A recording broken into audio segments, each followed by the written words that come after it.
In the 1990s, passive remediation technologies really began to develop. Prior to that time, remediation was really accomplished through a couple of different techniques. Excavation, dig it up, take it to a landfill. Or the use of mechanical systems, like pump and treat or soil vapor extraction. There were passive technologies that were developing at that time. These included such things as oxidants, ORC, iron walls, and bioaugmentation. A keynote speaker in the Battelle 2001 conference, when speaking about passive technologies, essentially said, nothing works. Shortly thereafter, in 2002, my business partner and I formed RPI and introduced Boss 200, a product based upon activated carbon and designed to remediate petroleum hydrocarbons. This was the first such product introduced into the marketplace up until that time. Since then, the use of activated carbon as a passive technology in the industry has really blossomed.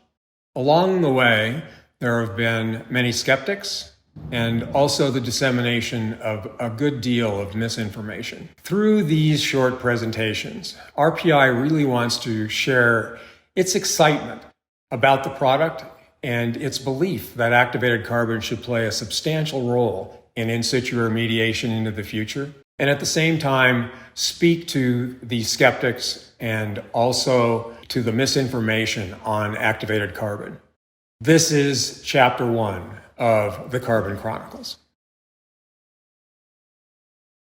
So I'd love to claim that I was the first one to see the Boss product. I wasn't. Another staff member at the state was, and employed it on a site in Taylor Boulevard in Louisville, Kentucky. And the interesting thing about the Taylor Boulevard site was that the contractor was working pay for performance, which is a little bit unusual in Kentucky.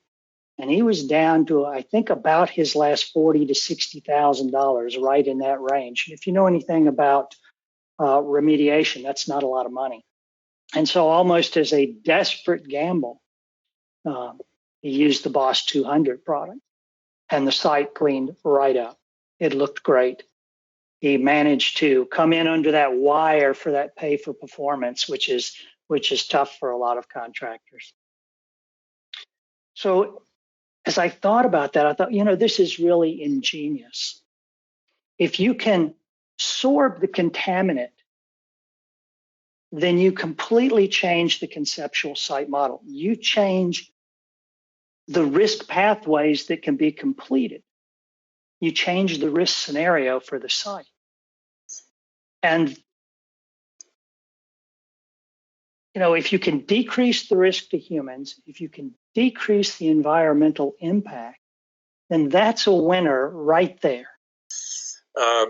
So, in a nutshell, that's kind of what we started thinking is, okay, so what kinds of things could we choose that fit that rule, are easy, safe, and have some kind of a rapid effect? So when you start thinking about candidates of products, it doesn't take very long before you start thinking that, well, activated carbon may be an attractive product that fits into that kind of a keyhole or a puzzle, if you will.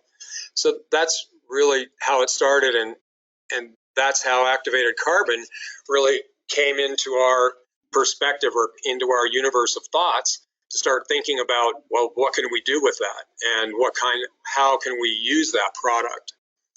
So that's really kind of how it began. As Bob and I became involved in situ passive remediation, we always had a laboratory, and it really comes from that very first company that we worked with, that rapid site investigation company that had mobile labs, because during that period of time, we really got an appreciation for the power of having analytical instrumentation available to you to generate data on sites to really be able to help you not only understand the distribution of contamination, but develop a plan for how you might want to try to remedy that. And we carried that through all of the iterations of companies and so forth that we went along the path of forming RPI. And RPI has had from day one, we've had a sophisticated lab capability that we've had at our access, our disposal to really help us. And I can say with no hesitation whatsoever that if we hadn't had that tool to help us understand and develop techniques and technology for how to clean up these sites, we absolutely we wouldn't be where we are today, and we certainly wouldn't have enjoyed the success that we have over the years. So the adsorption process, I think, is not well understood in the industry. People tend to think, activated carbon's been around for a very long time, and they totally understand the fact that it's a sponge. It absorbs all of these organic compounds. But in general, people tend to think that it's almost like glue, like these things come in and they get stuck to the carbon. There are these active sites, and it just sticks to the carbon, and it's glued there. It's there forever, it's stabilized. You're never going to see it again. And in reality, the adsorption process it's thermodynamic. It's an equilibrium process. So things do adsorb to the surface of the activated carbon, but they're not immobilized. They can move around on the surface of the carbon. Not only can they move around, but they can desorb from the surface of the carbon. So the adsorption process is really this equilibrium. Things are always being desorbed and adsorbed. So there's this exchange of things inside the pore structure of the carbon that occurs. You have a carbon, as you said, stage in place, and that carbon pulls the hydrophobic compound to itself. That carbon is somewhat like, you could think of it as a pantry or maybe a kitchen. Everybody likes to hang out in the kitchen, right? That's where the food is. It's also where the space is, where microbes can begin to distribute themselves across the surface of carbon and can deal with their own metabolic waste products in some sort of efficient way. And the funny thing about waste products for most microbes is kind of what is one man's garbage is another man's treasure. Well, that's true for microbes also. One microbe gives off something that for them is a waste product.